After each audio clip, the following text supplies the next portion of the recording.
그 장애인 좀 비키라 그래. 우리 바쁜 거 안 보여요? 순간 지하철 안의 공기가 얼어붙었습니다. 아무도 소녀를 돕지 않았고 고개를 돌린 채 눈을 피했습니다. 그날 모두가 외면한 그 공간에서 단 한 명 조용히 다가온 사람이 있었습니다. 바로 한국에서 온 낯선 교환학생이었습니다. 이 이야기는 그 한 사람이 만들어낸 기적의 하루에 대한 이야기입니다. 차별과 무관심이 가득한 도시 한복판에서 따뜻한 용기 하나가 어떻게 세상을 움직였는지 전해드립니다. 그럼 지금부터 오늘의 사연 시작하겠습니다. 안녕하세요. 제 이름은 루비입니다. 16살이고 뉴욕 브롱크스에서 엄마와 단둘이 살고 있습니다. 저는 태어날 때부터 하반신을 쓸 수 없었습니다.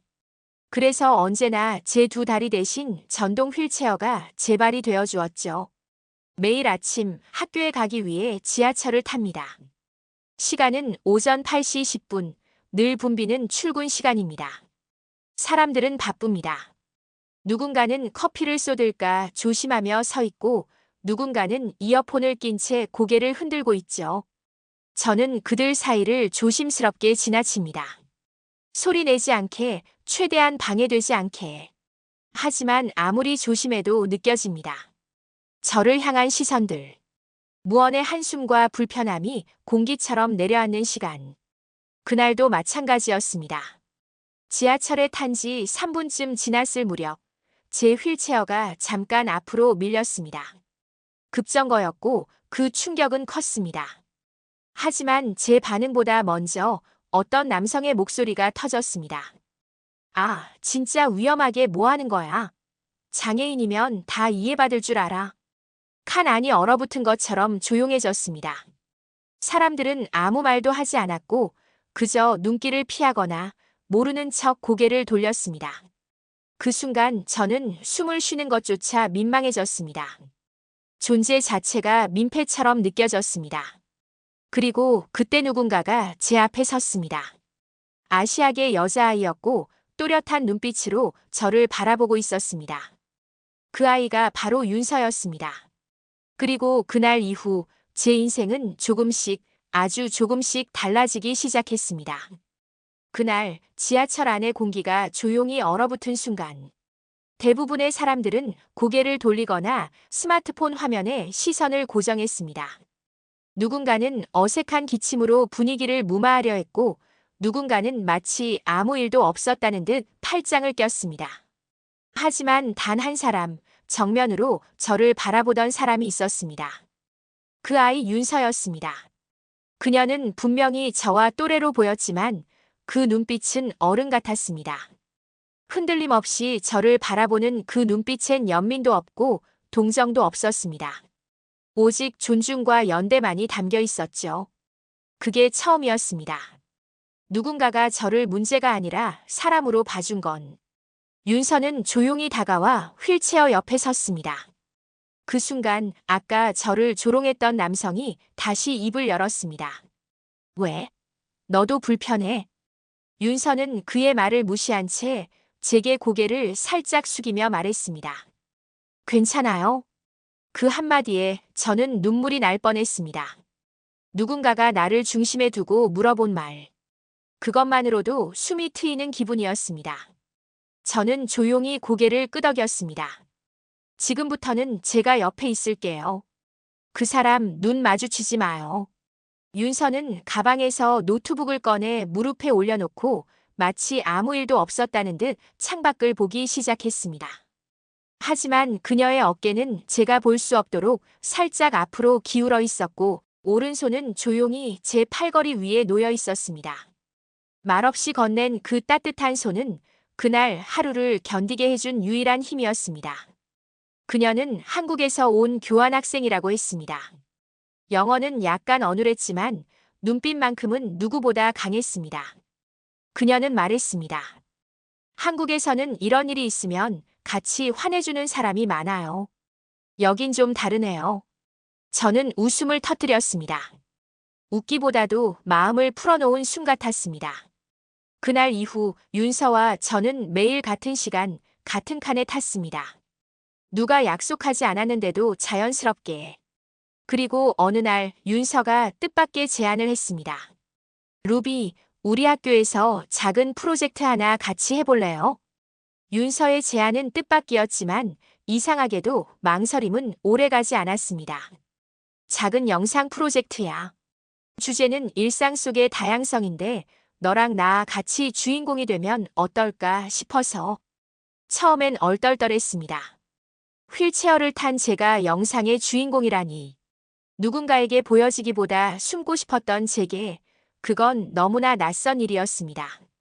하지만 윤서의 말은 단순한 제안이 아니라 확신에 가까웠습니다. 사람들은 뭔가 다르면 불편해하고 피하려 해.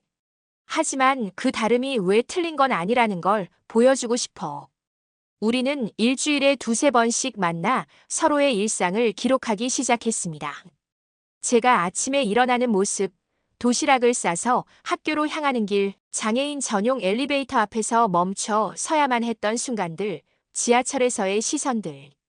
윤서는 묵묵히 카메라를 들었고 질문을 던졌습니다. 그럴 땐 무슨 생각이 들어? 사람들이 아무 말 없이 내 곁을 피해갈 때 너는 어떤 감정이 들어? 저는 대답했습니다. 가끔은 무덤덤하게, 가끔은 눈물을 삼키며. 그 모든 장면은 윤서의 편집 속에서 하나의 이야기로 엮여갔습니다.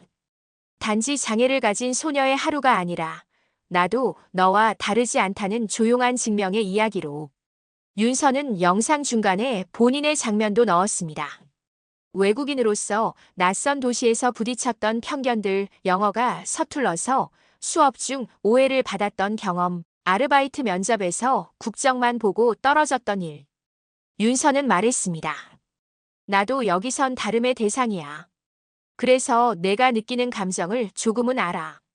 영상을 완성한 날 우리는 학교 내 작은 상영회에 초대받았습니다. 강의실 안조명은 꺼지고 영상이 시작되었습니다. 사람들은 처음엔 조용히, 그러다 중반쯤엔 코를 훌쩍이는 소리가 들리기 시작했습니다. 끝내 화면이 꺼지고 조명이 켜졌을 때 한 친구가 손을 들었습니다. 루비 윤서. 정말 고마워요. 덕분에 저도 제 안에 있는 편견을 처음으로 마주했어요. 그 순간 저는 알았습니다. 우리가 해낸 일이 얼마나 큰 울림을 만들었는지를. 단지 장애인 한 명의 고백이나 교환학생 한 명의 노력 그 이상이었다는 걸. 그날 밤 윤서는 제게 말했습니다. 우리 사람들이 몰랐던 세상을 보여준 거야. 다름이 틀림이 아니라는 걸 증명한 거지. 상영회 이후 캠퍼스의 분위기는 조금씩 달라졌습니다. 영상이 학교 커뮤니티에 공유되면서 저를 향한 시선이 서서히 바뀌기 시작했습니다. 지나가던 친구들이 먼저 인사를 건넸고 도서관에서 책을 꺼내주던 손길도 어색하지 않았습니다. 하지만 그보다 더 중요한 변화는 저의 마음 안에서 일어났습니다. 그 전까지만 해도 저는 늘 움츠러들어 있었습니다. 사람들의 시선을 피했고 일부러 혼잡한 시간대를 피해 다녔습니다. 휠체어가 아닌 저 자체로 누군가에게 기억되기를 바랐지만 동시에 스스로가 다르다는 사실을 늘 의식하고 있었습니다. 하지만 윤서와의 프로젝트 이후 저는 처음으로 제 모습을 있는 그대로 받아들이기 시작했습니다. 그것은 단순히 나는 장애인이다라는 인정이 아니라 나는 나다라는 선언에 가까웠습니다. 그러나 변화는 언제나 순조롭지만은 않았습니다. 그 영상 봤어? 감동적이긴 한데 너무 감성팔이 아니야? 장애인을 너무 특별하게 다루면 오히려 역차별이지. 복도 끝에서 들려오는 수군거림은 여전했고 어떤 교수는 영상 제작을 칭찬하면서도 하지만 이건 어디까지나 개인 이야기일 뿐이라며 선을 그었습니다. 저는 다시 고민에 빠졌습니다. 우리가 해낸 일이 과연 진짜 의미가 있었던 걸까? 그때 윤서가 제게 조용히 말했습니다. 차별은 습관이야, 루비. 무의식 중에 뱉는 말, 무심코 지나치는 시선, 그게 쌓여서 벽이 되는 거야. 그리고 습관은 한 번의 감동으로는 안 바뀌어. 계속 꾸준히 부딪히고 말하고 보여줘야 해. 그 말은 제게 큰 울림을 주었습니다. 우리는 특별한 누군가가 아니라 바로 옆에 있는 평범한 사람으로 받아들여지기 위해 감동. 그 이상을 만들어야 했습니다. 그리고 그 첫걸음은 그들이 가진 오래된 습관과 정면으로 마주 서는 것이었습니다. 다음 날부터 윤서와 저는 새로운 계획을 세웠습니다. 영상만으로는 부족했습니다. 우리는 교내 인권 동아리와 협력해 캠페인을 준비했고 장애인과 비장애인이 함께 참여할 수 있는 공공 프로젝트를 기획하기 시작했습니다. 우리의 목적은 하나였습니다. 사람들의 습관을 바꾸는 것.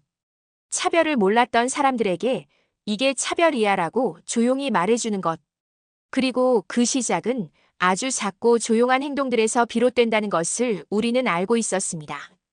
학교 복도에서 휠체어로 이동하는 일은 생각보다 복잡했습니다. 지나치는 사람들의 무심한 시선, 일부러 피하지 않는 발걸음, 높은 경사와 좁은 문턱은 하루에도 몇 번씩 저를 멈춰 세웠습니다. 그것은 물리적인 장애물이기도 했지만 때로는 사람들의 무관심이 만든 보이지 않는 벽처럼 느껴졌습니다. 윤서와 저는 그런 벽을 하나씩 기록해보기로 했습니다. 어느 강의실 문턱은 3cm가 넘는 높이였고 도서관 화장실 문은 자동으로 열리지 않았습니다. 버스 정류장에는 휠체어 접근 경로가 없었고 식당은 출입구에 계단만 있었습니다. 그동안 저만 불편한 줄 알았던 것들이 실제로 수많은 사람들에게 보이지 않는 제약이 되고 있다는 사실이 드러났습니다. 우리는 그 기록을 모아 하나의 보고서로 만들었습니다. 움직이는 벽이라는 제목이었습니다. 그리고 학생회와 총장실, 시청 시민청에도 이 자료를 전달했습니다. 이건 불만이 아니라 제안입니다. 우리가 바꾸고 싶은 건 공간이 아니라 그 공간을 바라보는 시선입니다. 프레젠테이션 도중 제 목소리는 작았지만 분명했습니다. 그리고 제 옆에 선 윤서는 한마디를 덧붙였습니다. 우리는 여기 있습니다. 다르지 않은 사람으로 함께할 사람으로. 기회만 주어진다면 우리도 그 벽을 넘을 수 있습니다. 그날 이후 캠퍼스 안에 변화의 움직임이 생겼습니다. 총학생회는 접근성 개선 TF를 조직했고 도서관 출입구엔 휠체어 버튼이 설치되기 시작했습니다. 누군가는 말했습니다. 이 작은 변화들이 무슨 의미가 있냐고.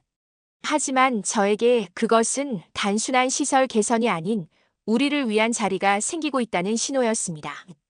사람들의 시선도 조금씩 달라졌습니다. 괜찮아요?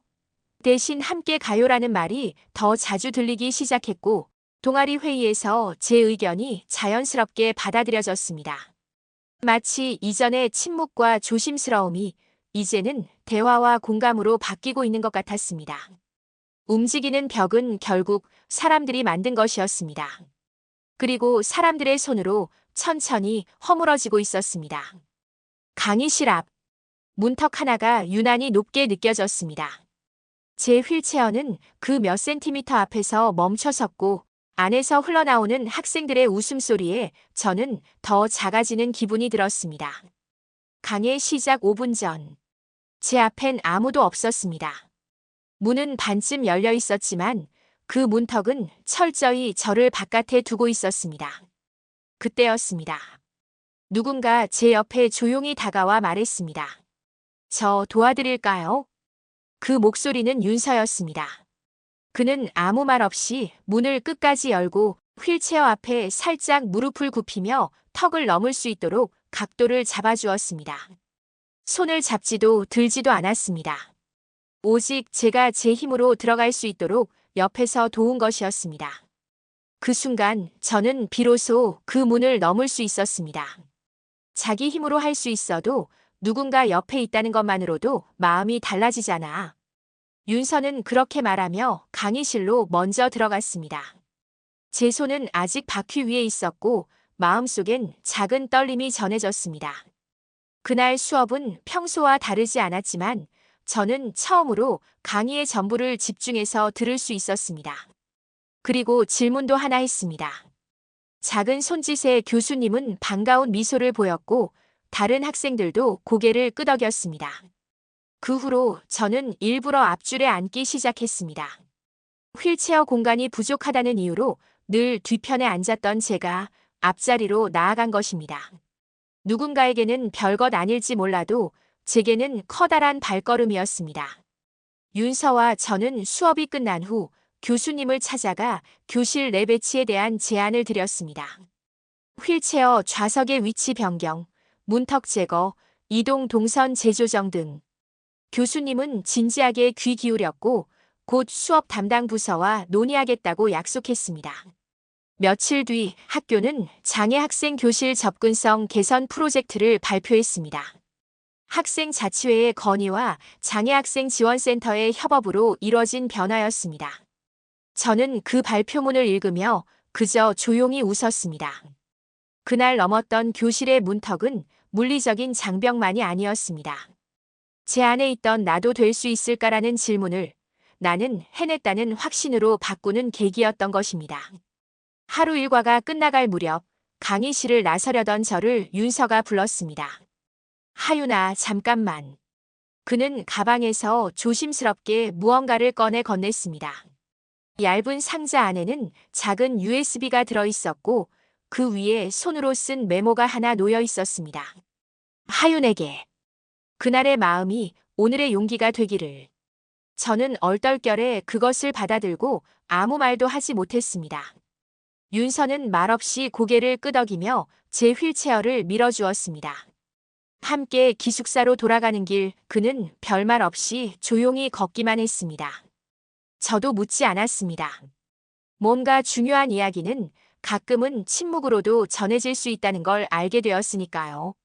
방으로 돌아온 후 저는 USB를 컴퓨터에 꽂았습니다. 폴더 안에는 여러 개의 파일이 들어 있었습니다. 직접 촬영한 사진과 영상, 그리고 짧은 글들이었습니다. 대부분은 윤서가 한국에서 자원봉사 활동을 하며 기록한 장애인 지원 프로그램에 대한 자료들이었습니다. 우리는 누구의 도움이 필요한 존재가 아니라 함께 할 수 있는 사람이다. 어떤 영상 속에 담긴 이 자막 한 줄이 제 가슴을 세게 울렸습니다. 영상에는 윤서가 휠체어 사용자들과 함께 운동하고 여행하고 때로는 실내에서 요리를 배우며 웃고 있는 모습이 담겨 있었습니다. 그가 왜 그렇게 자연스럽게 저를 도와주었는지, 왜 내 상황을 불쌍하게 여기지 않고 동등한 눈빛으로 바라봤는지 이제야 알 것 같았습니다. 파일 마지막에는 짧은 영상이 하나 있었습니다. 화면 속 윤서가 직접 말을 남겼습니다. 하윤아, 내가 용기 낼 수 있도록 작은 불씨라도 건네고 싶었어. 넌 이미 충분히 강한 사람이야. 그러니까 더 이상 주눅 들지 마. 내가 아니라 너 스스로가 너를 증명하고 있다는 걸 잊지 마. 그 말을 듣는 순간 제 눈에는 눈물이 고였습니다. 윤서의 작은 선물은 단지 자료나 말이 아닌 제 마음을 다독이는 위로이자 나아갈 방향을 알려주는 등불과도 같았습니다. 저는 그날 밤 평소보다 조금 더 밝은 불빛 아래에서 일기를 썼습니다. 그리고 그 마지막 줄에는 이렇게 적었습니다. 나도 누군가에게 그런 사람이 되고 싶다. 그날은 평소보다 유난히 바람이 강하게 불던 아침이었습니다. 기숙사 1층 엘리베이터 앞에 도착한 저는 전자판에 찍힌 메시지를 보고 순간 멍해졌습니다. 정기 점검 중. 이용 불가. 그날따라 건물의 모든 엘리베이터가 동시에 점검에 들어간 것입니다. 6층에 있는 강의실까지 계단으로는 올라갈 수 없다는 현실이 눈앞에 놓였습니다. 관리실에 항의했지만 돌아오는 말은 차가웠습니다. 몇 시간만 참으세요. 예정된 점검이라 어쩔 수 없습니다. 어쩔 수 없다는 말은 언제나 가장 무책임한 변명이었습니다. 하지만 저는 지금도 기억합니다. 그 순간 지나가던 사람들 중 대부분은 고개를 돌렸습니다. 누군가는 속삭이며 지나쳤고 누군가는 불편하겠다는 한마디를 툭 내뱉고 사라졌습니다. 그 상황 속에서 단 한 사람만이 제 옆에 남았습니다. 하윤아, 기다려. 내가 방법을 찾아볼게. 윤서였습니다. 그는 재빨리 학교의 학생지원센터로 달려가 상황을 설명했고 곧장 이동식 경사로와 학교 보조 인력을 요청했습니다. 문제는 그 시스템이 활성화되려면 담당자의 승인이 필요하다는 점이었습니다. 행정 절차는 더디고 시간은 점점 흐르고 있었습니다. 윤서는 제게 돌아와 말했습니다. 같이 기다리자. 강에 하나쯤 놓치는 건 괜찮아. 하지만 지금 너를 혼자 두는 건 안 되니까. 그 말에 저는 아무 말도 하지 못했습니다. 사실 엘리베이터 고장은 처음 있는 일이 아니었습니다. 하지만 매번 저는 침묵했고 포기했고 괜찮은 척을 했습니다. 그날 제 옆에 있어준 한 사람 덕분에 저는 처음으로 이 상황이 부당하다는 감정을 입 밖에 낼 수 있었습니다. 결국 1시간 뒤 임시 경사로가 설치되었고 학교 측은 장애 학생 대응 매뉴얼의 미흡함을 인정하며 추가 지원을 약속했습니다. 엘리베이터는 올라가지 않았지만 저는 다른 의미에서 위로 올라선 느낌이었습니다. 나 자신을 그리고 내 상황을 더 이상 숨기지 않아도 된다는 용기. 그건 계단을 오르는 것보다 훨씬 더 벅찬 일이었습니다. 처음으로 윤서와 함께 수업에 들어갔던 날 강의실 안은 조금 다른 공기로 가득 차 있었습니다. 누군가는 호기심 섞인 눈으로, 누군가는 불편하다는 듯 시선을 돌리며 조용히 제 휠체어를 바라보았습니다. 하지만 그 시선 사이에서 윤서는 전혀 주눅 들지 않았습니다. 하윤아, 맨 앞이 좋겠지. 넓게 자리 잡자. 그는 아무렇지 않게 오히려 자신이 더 편하다는 듯 행동했습니다. 덕분에 저는 조금은 긴장을 풀 수 있었습니다. 처음으로 강의실 한복판에서 사람들과 같은 방향을 바라보며 수업을 들을 수 있었던 순간이었습니다. 수업이 끝난 뒤 윤서는 제게 말했습니다. 하윤아, 나랑 같이 우리 학교 바꿔보지 않을래? 그는 학교 안의 물리적, 심리적 장벽을 바꾸기 위한 작은 프로젝트를 시작하자고 제안했습니다. 이름은 같이 걷는 캠페인. 이동권이 제한된 학생을 위한 시설 점검, 휠체어 이용자 동선 안내지도 제작, 그리고 무심한 시선을 마주하는 이들을 위한 인식 개선 포스터까지. 우리의 아이디어는 빠르게 구체화되었습니다. 그렇게 윤서와 저는 매일 캠퍼스를 돌아다녔고 크고 작은 불편함을 기록했습니다. 엘리베이터 앞에 높은 문턱, 장애인 화장실 앞에 주차된 자전거, 경사로가 없는 강의실, 그리고 무엇보다 무관심. 윤서는 항상 말했습니다. 우리는 걷는 게 목적이 아니라 같이 걷는 게 목적이야. 내가 가는 길이 모두의 길이 되면 그게 진짜 변화야. 그의 말은 단순한 위로가 아니었습니다. 그것은 실천이었고 연대였습니다. 그리고 저도 조금씩 알게 되었습니다. 누군가의 손을 잡는다는 건 그 사람의 삶을 함께 짊어지는 일이 아니라 그 사람이 혼자서 걸어갈 수 있도록 길을 함께 만들어주는 일이라는 것을요. 윤서 덕분에 저는 다시 길 위에 설 수 있었습니다. 더 이상 혼자가 아니었기에. 저는 종종 생각합니다. 사람들이 나를 바라보는 시선은 과연 나를 있는 그대로 보는 걸까? 아니면 내가 앉아있는 휠체어만을 보고 있는 걸까? 윤서와 함께 같이 걷는 캠페인을 진행하며 가장 크게 부딪힌 벽은 물리적인 계단이나 문턱이 아니라 인식이었습니다. 학교 안의 포스터 게시판에 우리의 활동 계획과 목적을 적은 안내문을 붙였던 날 몇몇 학생들의 반응은 차가웠습니다. 또 장애인 특혜야. 왜 우리 수업 시간에까지 이런 걸 알려야 해? 걷는 게 힘들면 그냥 온라인 수업 들으면 되지. 그들의 말은 마치 작은 바늘처럼 마음을 찔러왔습니다. 휠체어를 타는 나는 다른 존재여야만 하는 것처럼 당연하게 배제되거나 분리되어야 한다는 인식이 여전히 존재하고 있었던 것입니다. 윤서는 화를 내기보다는 한 문장으로 저를 다독였습니다. 무지에서 비롯된 차별은 교육으로 바꿀 수 있어. 그날 저녁 우리는 같이 걷는 캠페인의 두 번째 프로젝트로 당신이 휠체어를 타게 된다면 이라는 체험 이벤트를 기획했습니다. 일반 학생들이 휠체어를 타고 캠퍼스를 돌아보는 행사였습니다.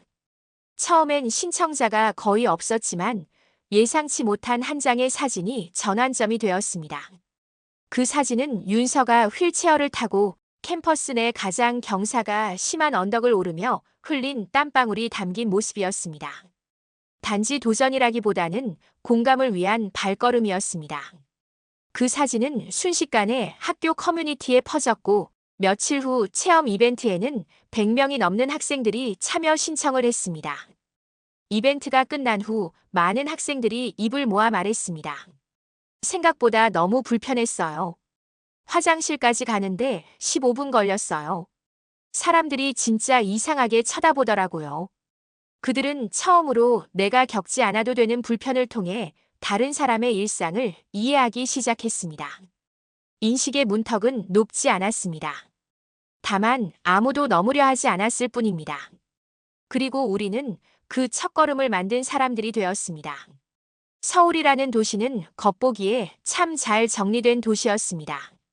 지하철 노선은 복잡하지만 촘촘하고 버스는 제 시간에 맞춰 도착하며 큰 길가에는 화려한 간판이 끝없이 이어져 있었습니다.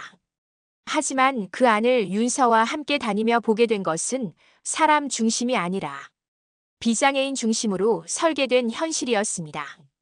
윤서가 통학하는 경로는 단 20분 거리였습니다. 그러나 그 짧은 거리를 이동하는 데에는 45분이 걸렸습니다. 이유는 단순했습니다. 엘리베이터가 없는 지하철역, 턱이 있는 보도블럭, 너무 좁은 횡단보도 버튼. 그 모든 작은 장애물은 휠체어에게는 거대한 벽과도 같았습니다. 어느 날 윤서와 저는 함께 강남역을 지났습니다. 수많은 사람들이 빠르게 오가는 그곳. 우리는 엘리베이터가 고장났다는 안내문 앞에 멈춰야 했습니다. 계단뿐이었습니다. 오늘 수업 포기해야겠다. 윤서의 말은 담담했지만 제 가슴은 철렁 내려앉았습니다. 대체 하루에도 몇 번이나 이렇게 포기를 선택해야만 했던 걸까? 그날 저는 SNS에 이렇게 적었습니다. 서울엔 엘리베이터보다 계단이 많고 관심보다 무관심이 많다. 휠체어는 바퀴가 아니라 사람의 눈으로 굴러야만 하는 걸까? 뜻밖에도 많은 반응이 이어졌습니다. 당연한 풍경이었던 도시의 계단은 누군가에게는 장벽이라는 사실을 처음 알았다는 댓글이 많았습니다. 어떤 사람은 자신의 일터 계단을 사진으로 찍어보내며 이건 오늘부터 제 책임입니다 라고 말해왔습니다. 도시는 하루아침에 바뀌지 않습니다. 하지만 계단 위에 잠시 멈춘 두 사람이 그 도시에 질문을 던졌습니다. 당신의 길은 누구를 위해 설계되어 있습니까?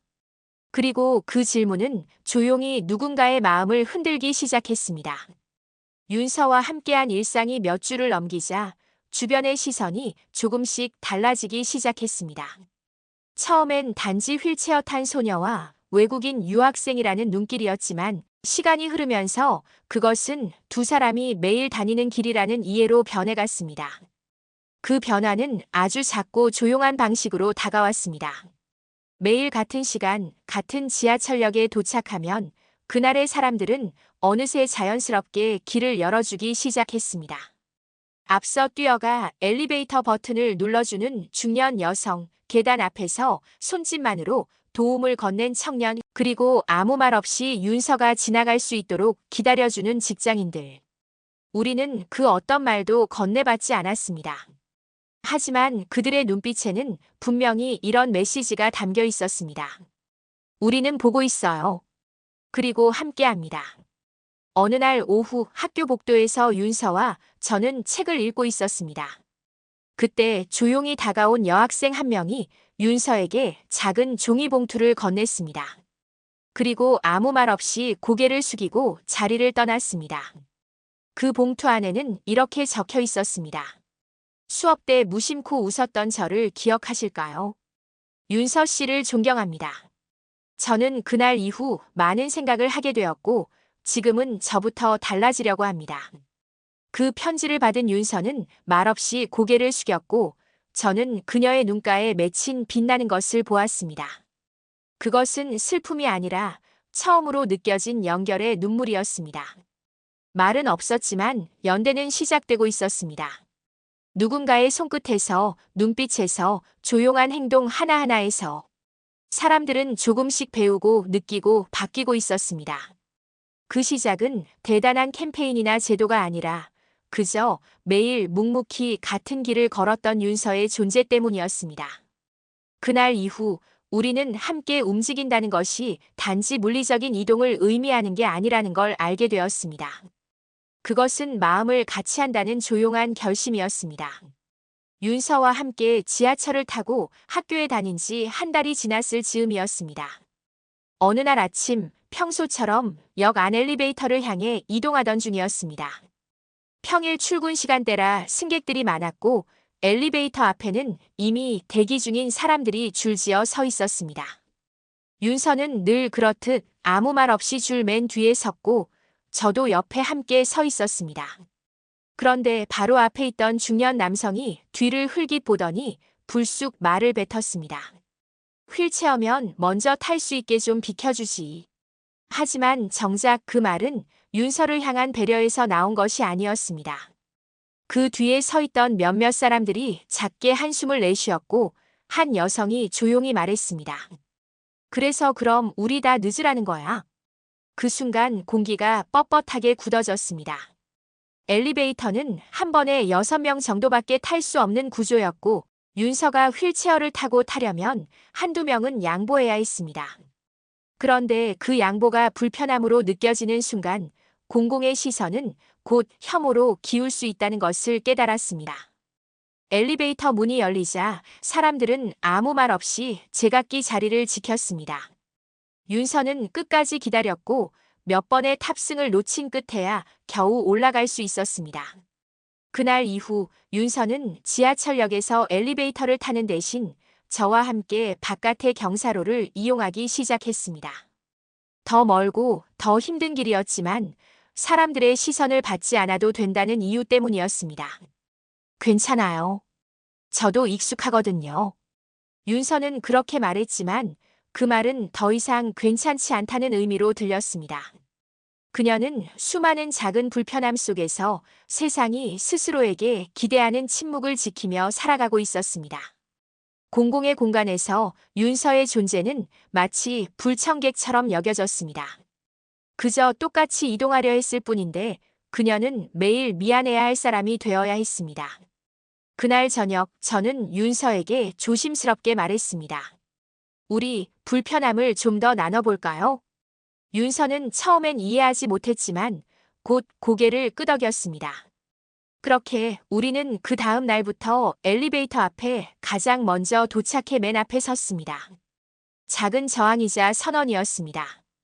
윤서와 함께 엘리베이터 앞에 처음으로 선 날 사람들의 반응은 다양했습니다. 어떤 이들은 그저 습관처럼 스마트폰을 들여다보았고 어떤 이들은 눈치를 보며 자리를 비켜주었습니다. 그리고 몇몇은 노골적으로 불편한 기색을 드러냈습니다. 하지만 우리는 물러서지 않았습니다. 윤서가 휠체어를 탄 채로 그 좁은 공간 한가운데 서 있는 모습은 단순한 이동이 아니라 한 걸음의 선언처럼 느껴졌습니다. 그날부터 우리는 의도적으로 반복적으로 같은 위치에 섰습니다. 불편함을 피하지 않았고 윤서의 존재를 지우려 하지도 않았습니다. 며칠 후 한 아주머니가 조심스럽게 윤서에게 말을 걸었습니다. 학생 불편하지 않아요? 사람들이 뭐라 하진 않던가요? 윤서는 환하게 웃으며 대답했습니다. 조금은요. 하지만 괜찮아요. 제가 있어야 바뀌는 것도 있겠죠. 그 순간 저는 윤서가 나보다 훨씬 용감한 사람이라는 걸 깨달았습니다. 불편을 감수하며 묵묵히 그 자리를 지키는 것, 그것이야말로 세상과 싸우는 방식이라는 걸 그녀는 이미 알고 있었습니다. 그날 학교에서 진행된 토론 수업 주제는 공공장소에서의 배려였습니다. 윤서는 조용히 손을 들더니 자신이 겪은 엘리베이터의 일을 이야기했습니다. 교실 안은 금세 조용해졌고 몇몇 학생은 고개를 숙였습니다. 저는 특별한 걸 원하지 않아요. 다만 같은 높이에서 바라봐 주셨으면 해요. 저는 항상 아래를 올려다보는 시선이거든요. 그 말은 단순한 물리적 시선이 아닌 사회적 거리감에 대한 진심이었습니다. 친구들이 그녀를 바라보는 눈빛이 조금씩 달라졌습니다. 수업이 끝난 뒤 한 학생이 조심스레 다가와 말했습니다. 나도 예전에 너랑 같은 엘리베이터 탔었어. 근데 아무 생각 없이 먼저 탔던 것 같아. 미안. 윤서는 그저 고개를 끄덕이며 대답했습니다. 그렇게 말해줘서 고마워요. 그날 이후 윤서는 더 이상 혼자가 아니었습니다. 친구 몇 명이 자발적으로 엘리베이터 앞에 서서 그녀와 함께 기다리기 시작했고, 일부러 같은 칸을 타려는 이들도 생겼습니다. 한 사람의 작은 목소리가 조금씩 주변의 높이를 바꾸고 있었습니다. 윤서의 존재는 마치 도심 한복판에서 조용히 피어난 들꽃 같았습니다. 처음엔 아무도 주목하지 않았지만 어느새 사람들은 그 곁에 멈춰서기 시작했습니다. 그리고 그 조용한 시작은 예상치 못한 변화의 씨앗이 되었습니다. 어느 날 아침 학교 게시판에 붙은 작은 공지 하나가 눈에 띄었습니다. 학생 자치회 교내 이동 약자 접근성 조사 설문. 설문에는 교내 엘리베이터 위치, 진입로, 경사, 교실 문턱 등 그동안 아무도 문제 삼지 않았던 요소들이 나열되어 있었습니다. 이 공지를 올린 사람은 바로 윤서를 도와주던 친구 지민이었습니다. 윤서가 없었다면 나도 이걸 평생 모르고 살았을 거야. 지민은 그렇게 말하며 윤서와 함께 캠퍼스를 돌며 불편한 점들을 하나하나 기록했습니다. 친구 몇 명이 자발적으로 동참했고 며칠 사이의 설문은 100명이 넘는 참여를 이끌어냈습니다. 그 작은 움직임은 곧 학교 행정실의 문을 두드렸고 교장 선생님과의 면담 자리까지 이어졌습니다. 윤서는 긴장한 모습으로 손에 메모지를 들고 준비한 내용을 조심스럽게 읽었습니다. 저는 휠체어를 타고 학교를 다니며 느낀 점들을 이야기하려고 합니다. 모두가 같은 공간에 있지만 누군가는 보이지 않는 문턱 앞에서 멈추게 됩니다. 그 문턱을 조금만 낮추면 우리는 함께 걸을 수 있습니다. 말이 끝나자마자 교장 선생님은 자리에서 일어나 윤서에게 고개를 숙였습니다. 고맙습니다, 윤서 학생. 이제야 우리가 무엇을 놓치고 있었는지 알겠군요. 며칠 뒤 학교는 이동 약자 우선존을 시범 운영하기 시작했습니다. 복도 가장자리에 휠체어 이동선을 표시하고 교실 앞 문턱을 낮추기 위한 공사를 진행했습니다. 아직 완벽하진 않았지만 분명한 변화였습니다. 윤서가 말했습니다. 이건 제 문제가 아니었어요. 모두의 문제였고 모두가 만든 해결이에요. 그녀의 말처럼 진짜 변화는 거창한 계획보다도 작고 사소한 움직임에서 시작되는 것이었습니다. 그리고 그 움직임은 이미 누군가의 발걸음을 바꾸고 있었습니다. 변화는 언제나 조용하게 시작되었습니다. 학교 복도의 바닥에 그어진 휠체어 전용 라인은 처음엔 일부 학생들의 호기심을 자극했지만 이내 자연스럽게 모두의 길로 받아들여졌습니다. 처음에는 실수도 있었고 때로는 우연히 그 선을 밟고도 눈치채지 못하는 학생들도 많았습니다. 그러나 중요한 건 그 작은 표시 하나가 사람들의 시선을 바꿔놓았다는 사실이었습니다. 학생들은 이전보다 훨씬 자주 비켜줄까? 라는 말을 입에 올리기 시작했습니다. 복잡한 시간 엘리베이터 앞에서 무심히 먼저 들어가던 발걸음도 멈췄고 누가 먼저 타야 하는지를 조금씩 고민하는 모습이 보이기 시작했습니다. 윤서는 그런 모습들을 보며 스스로 놀라곤 했습니다. 바뀔 수 없는 줄 알았어요. 그냥 제가 익숙해져야 한다고 생각했어요. 지민과 윤서는 특별활동 시간마다 짧은 발표를 진행하기 시작했습니다. 제목은 늘 같았습니다. 까칠하는 말의 무게. 누군가를 도와주는 일은 특별한 기술이 필요하지 않다는 것. 먼저 손을 내미는 것이 곧 배려의 시작이라는 것. 윤서는 자신의 경험을 바탕으로 또박또박 말했습니다. 처음엔 몇몇 아이들이 관심 없이 휴대폰을 보기도 했지만 발표가 끝날 무렵엔 하나둘 고개를 들고 집중하는 모습이 보이기 시작했습니다. 그리고 어느 날 점심시간 교실 복도에서 윤서를 향해 작은 목소리가 들렸습니다. 윤서야, 오늘은 내가 내 책가방 들고 갈게. 작은 제안이었지만 윤서에게는 무엇보다 큰 감동이었습니다. 그것은 동정도 부담도 아닌 같이 하고 싶다는 마음이었기 때문입니다. 그날 이후 윤서를 중심으로 만들어진 작은 이동 도우미 모임이 생겨났습니다. 윤서를 돕는 일을 넘어서 복도나 교실에서 도움이 필요한 친구들이 보이면 먼저 다가가 말 거는 친구들이 늘기 시작했습니다. 이 작은 연대는 윤서만을 위한 것이 아닌 모두를 위한 배려의 연습이 되어갔습니다. 그리고 윤서도 더 이상 작아지지 않았습니다.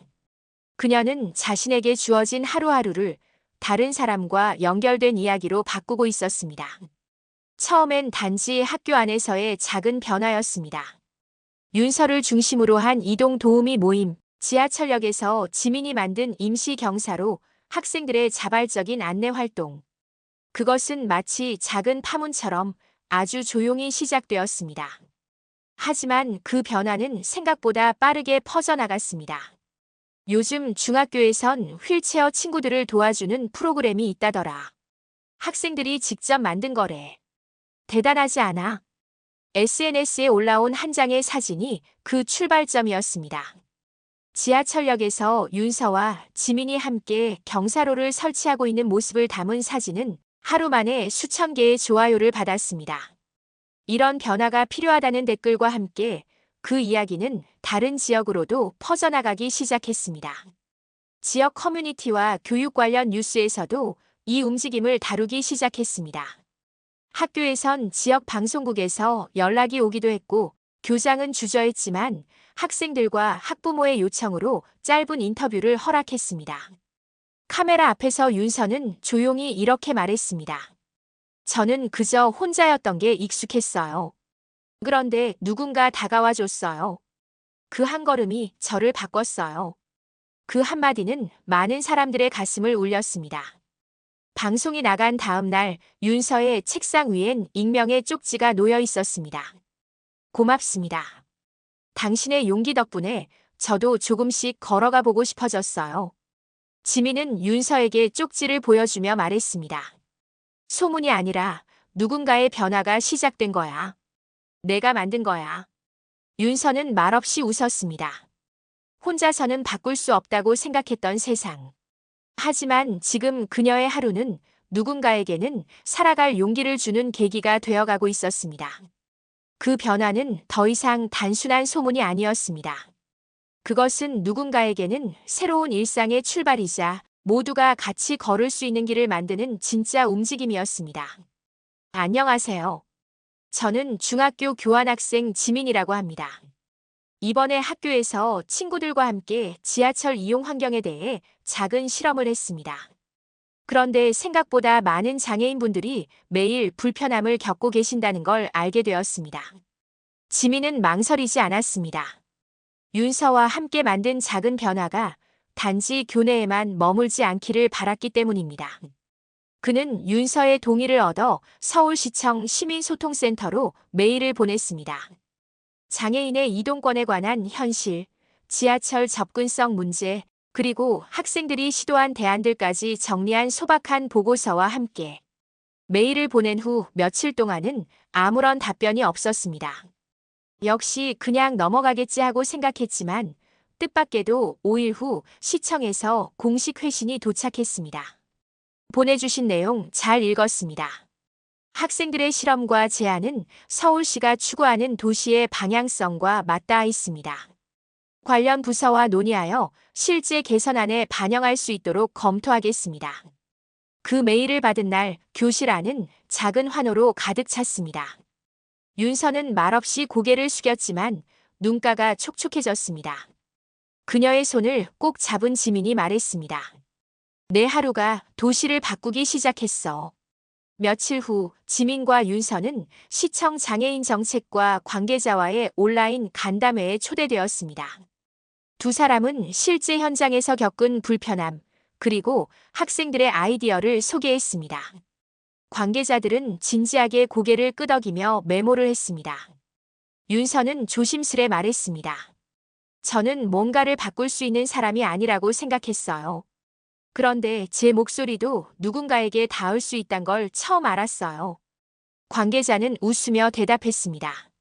아니요, 윤서 학생. 당신 같은 사람의 목소리야말로 우리가 가장 먼저 들어야 할 이야기예요. 그날 이후 시청 홈페이지에는 학생 시민 제안이라는 이름의 섹션이 새로 생겼고 윤서와 지민의 제안서가 그 첫 번째 글로 게시되었습니다. 사람들은 댓글을 달기 시작했습니다. 이런 제안을 기다렸습니다. 우리 동네에도 도입되었으면 좋겠어요. 고맙습니다, 윤서 씨. 작은 실천은 결국 행정기관의 움직임을 만들었고 그 움직임은 조금씩 도시 전체의 공기를 바꿔놓고 있었습니다. 한 통의 메일, 한 번의 용기. 그것이 만든 파장은 상상 이상이었습니다. 도착역은 서울역입니다. 휠체어 및 교통약자분들은 8-1번 출입문 방향의 리프트를 이용해 주시기 바랍니다. 오늘도 안전한 이동 되시길 바랍니다. 그날 지하철 안내방송은 이전과는 조금 달라져 있었습니다. 단지 목적지와 노선 안내뿐 아니라 교통약자를 위한 구체적인 정보가 포함되기 시작한 것입니다. 그리고 이는 서울시와 도시철도공사가 추진한 모든 시민을 위한 안내 시스템 개선안의 첫 번째 결과였습니다.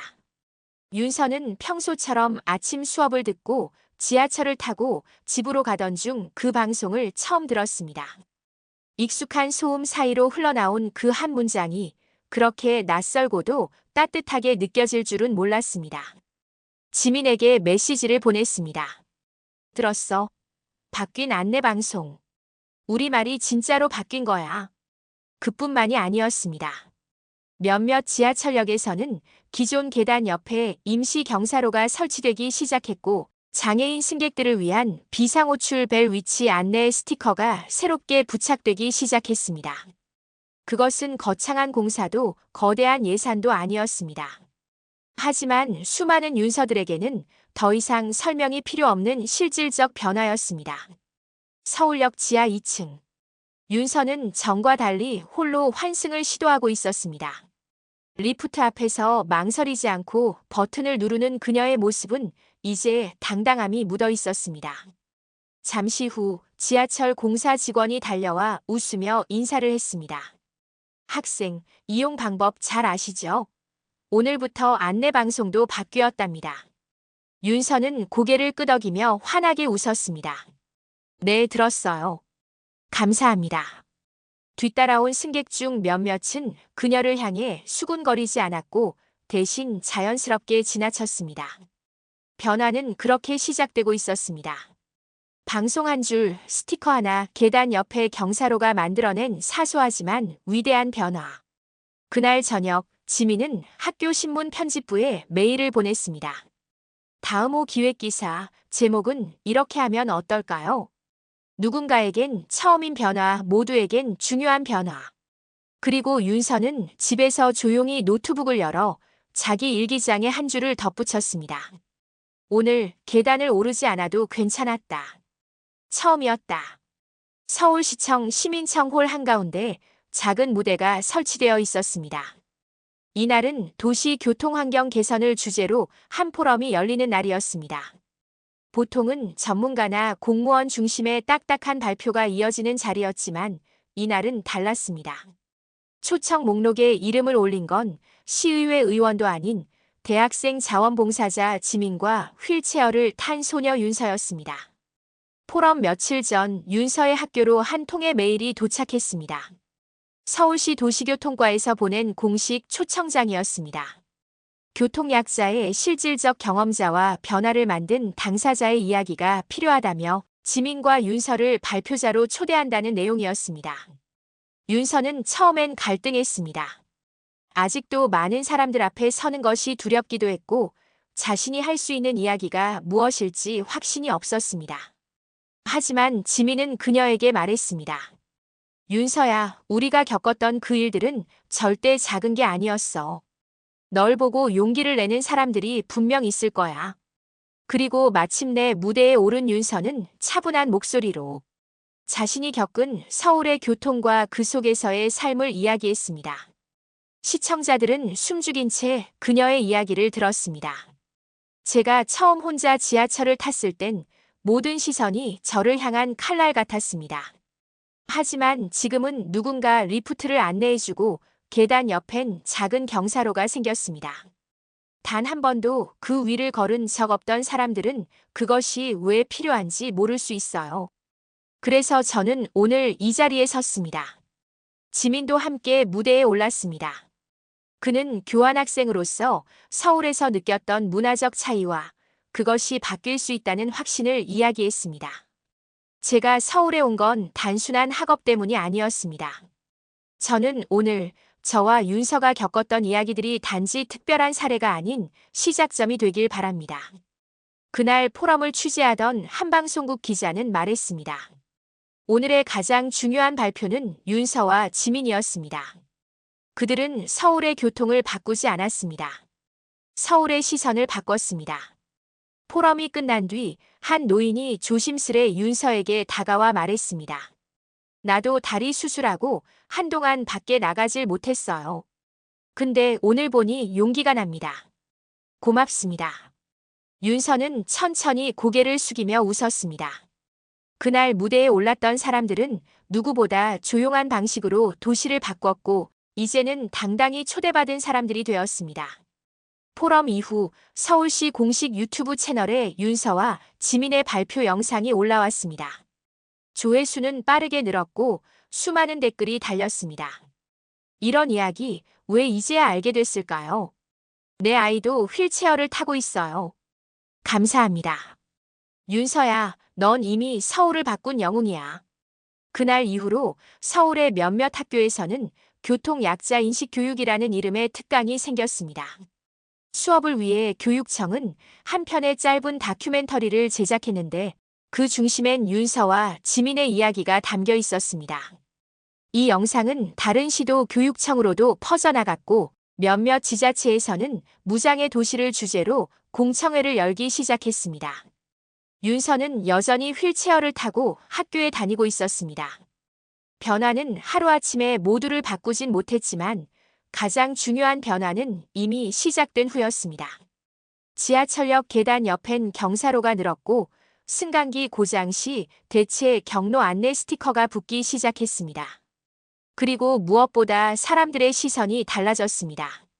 하루는 윤서가 휠체어를 타고 길을 가다가 바퀴가 작은 틈에 걸려 잠시 멈춰 섰을 때 낯선 남성이 다가와 조심스럽게 말했습니다.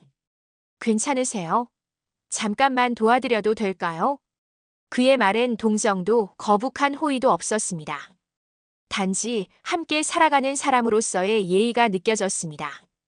윤서는 고개를 끄덕이며 웃었습니다. 네, 부탁드릴게요. 그날 윤서는 일기장에 이렇게 적었습니다. 내가 바꾼 건 도시가 아니라 그 도시를 걷는 사람들의 마음일지도 모른다. 지민은 다시 자신의 나라로 돌아갈 준비를 하고 있었습니다. 떠나기 전 그는 윤서와 마지막 산책을 하며 말했습니다. 윤서야, 우리가 만든 이 작은 변화가 언젠가 아주 당연한 일이 되길 바래. 그때가 오면 그 발자국이 얼마나 많은 사람의 것이었는지 알게 될 거야. 윤서는 고개를 끄덕였습니다. 그리고 작은 목소리로 대답했습니다. 나는 멈추지 않을 거야. 계속 이어갈 거야. 그리고 그날 밤 그녀는 또 한 통의 메일을 보냈습니다. 이번엔 지방도시 교통 개선 제안이라는 제목이었습니다. 변화는 아직 끝나지 않았습니다. 아니, 이제 막 시작된 것이었습니다. 지민이 한국을 떠난 후 윤서의 일상은 조금 더 분주해졌습니다. 학교에서는 그녀에게 장애 인권 서포터즈 활동을 제안했고 시청에서는 자문위원으로 정기적인 회의에 참여해달라는 요청이 들어왔습니다. 윤서는 잠시 망설였지만 결국 수락했습니다. 단지 자신의 문제만이 아닌 수많은 윤서들을 위해서였습니다. 서울시청 8층 회의실. 처음 그곳에 들어섰을 때 윤서는 숨이 막힐 듯 긴장했습니다. 모두가 정장 차림에 노트북을 꺼내 들고 있었고 대부분은 그녀보다 훨씬 나이가 많았습니다. 하지만 그녀는 한 줄 한 줄 준비한 내용을 꺼내 놓았습니다. 이건 저만의 이야기가 아닙니다. 이동은 생존이고 접근은 권리입니다. 발언이 끝났을 때 회의실엔 조용한 박수가 퍼졌습니다. 그 박수는 어쩌면 격려가 아닌 책임의 무게를 되새기는 의미였을지도 모릅니다. 그리고 그 순간 윤서는 느꼈습니다. 자신이 단순히 불편을 말하는 사람이 아니라 함께 길을 만드는 목소리가 되었음을. 그해 여름 서울시는 휠체어 이용자들의 통행 데이터를 분석한 보고서를 발표했고, 이를 바탕으로 새롭게 설치된 경사로와 엘리베이터 위치가 전보다 훨씬 실용적으로 바뀌었습니다. 윤서는 직접 그 변화들을 점검하며 사진을 찍고 후속 의견을 정리해 다시 시청에 전달했습니다.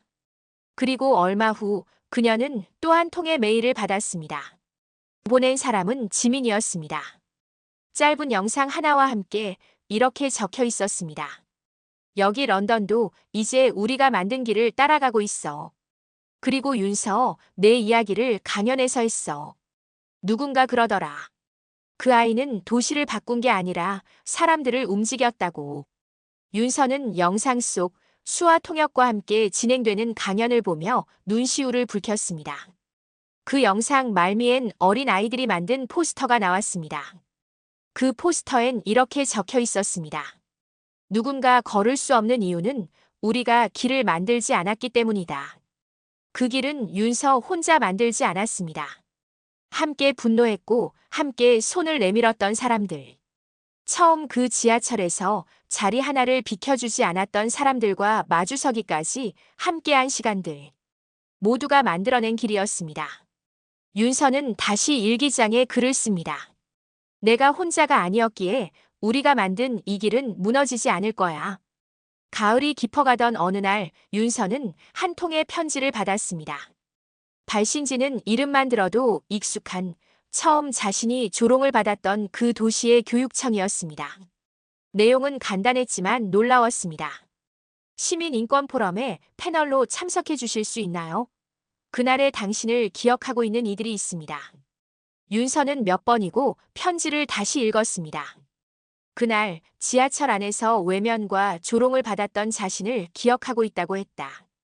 이제는 같은 사람들 앞에서 패널로 서게 된다는 사실이 믿기지 않았습니다. 그리고 무거운 마음으로 그 자리를 수락했습니다. 포럼 당일 그녀는 행사장 한쪽에 마련된 휠체어 좌석에 앉았습니다. 행사장은 복잡했지만 정돈된 분위기였고 자원봉사자들이 출입을 돕고 있었습니다.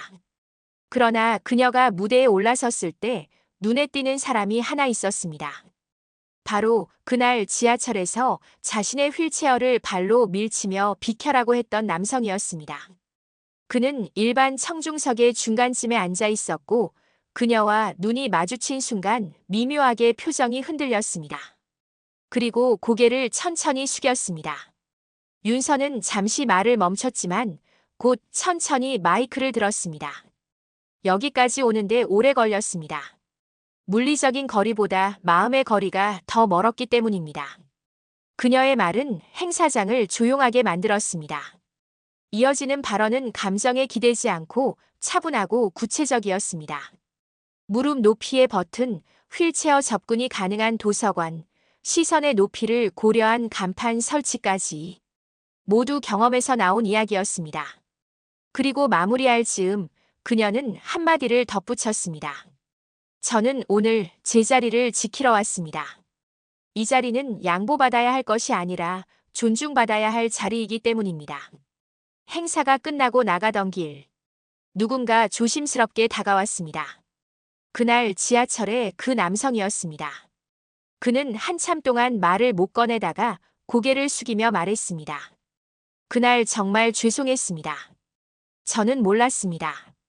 아니, 보지 않으려 했던 것 같습니다. 윤서는 잠시 그를 바라보다가 고개를 끄덕였습니다. 그땐 제가 당신의 시야에 없었을지도 몰라요. 하지만 오늘은 서로 눈을 마주했잖아요. 그걸로 충분해요. 그의 눈가가 붉어졌습니다.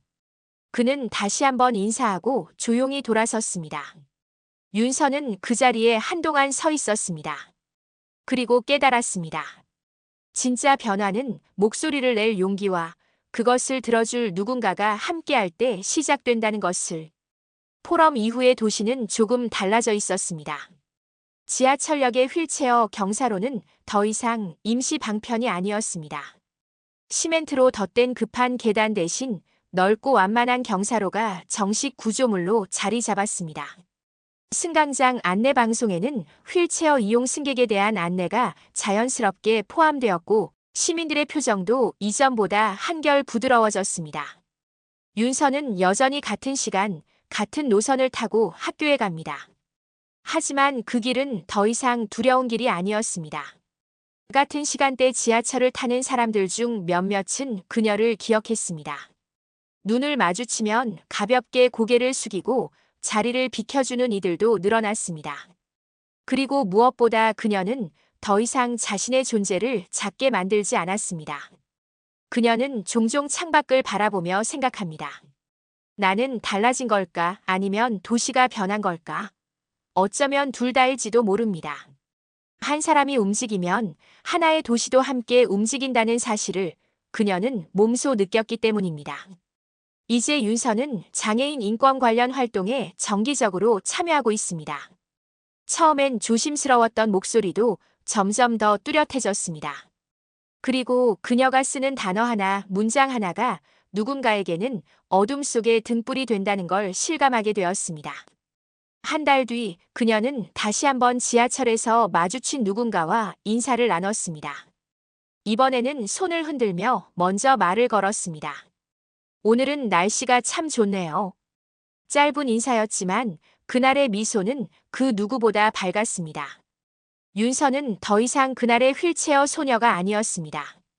그녀는 도시를 바꾸고 있는 주체였습니다. 그녀의 말과 행동은 여전히 많은 이들에게 울림을 주고 있었고 그 울림은 점점 더 멀리 퍼져나가고 있었습니다. 봄이 지나고 여름이 오기 직전의 어느 날, 윤서는 다시 지하철역으로 향했습니다. 이번엔 혼자가 아니었습니다. 같은 봉사 프로그램을 통해 만난 친구들, 그리고 그녀의 이야기를 통해 영감을 받은 몇몇 시민들이 함께였죠. 휠체어를 탄 사람도 있었고 유모차를 끄는 엄마도 있었으며 목발을 짚은 청년도 있었습니다. 모두가 함께 걷고 함께 멈췄습니다. 특별한 목적이 있는 건 아니었습니다. 그저 평범한 하루, 평범한 출근길, 평범한 이동이 누구에게나 가능한 것이길 바라는 마음에서였습니다. 지하철역 안에는 새로운 벽화가 완성되어 있었습니다. 제목은 우리가 함께 만든 길. 그림 속에는 작은 손을 맞잡은 사람들, 휠체어 바퀴 자국이 남긴 무늬, 그리고 하늘을 올려다보는 사람들의 뒷모습이 담겨 있었습니다. 그 벽화 앞에서 윤서는 잠시 걸음을 멈췄습니다. 지난 시간을 떠올렸습니다. 눈물, 분노, 외로움, 그리고 아주 작지만 확실했던 희망들. 윤서야, 너 덕분이야. 누군가가 말했습니다. 윤서는 고개를 저었습니다. 아니에요. 제가 먼저 바뀐 것뿐이에요. 나를 위해 바뀌기 시작한 이 도시가 지금은 모두를 위해 변하고 있는 거죠. 그녀는 더 이상 세상을 향해 설명하지 않았습니다. 그녀의 존재 자체가 설명이 되었고 그녀의 움직임 하나가 이미 충분한 설득이었기 때문입니다. 아무리 느리고 아무리 작더라도 그 발걸음은 분명 세상을 바꾸는 첫걸음이었습니다. 그날 오후 지하철역 안내방송은 이런 멘트로 마무리되었습니다. 모든 승객은 소중합니다. 그 다름이 이 도시를 더 아름답게 만듭니다. 그리고 우리는 깨달았습니다. 특별한 기술, 거창한 프로젝트가 아니더라도 한 사람의 작은 용기와 연대의 마음이 만들어낸 이 평범한 기적이야말로 우리가 함께 살아간다는 가장 분명한 증거라는 것을. 이야기를 끝까지 읽어주셔서 감사합니다. 당신은 이 이야기에서 어떤 장면이 가장 기억에 남으셨나요? 그리고 당신이라면 윤서처럼 어떤 용기를 낼 수 있을까요? 당신의 생각을 댓글로 남겨주세요. 구독과 좋아요는 더 많은 이야기를 만드는데 큰 힘이 됩니다. 감사합니다.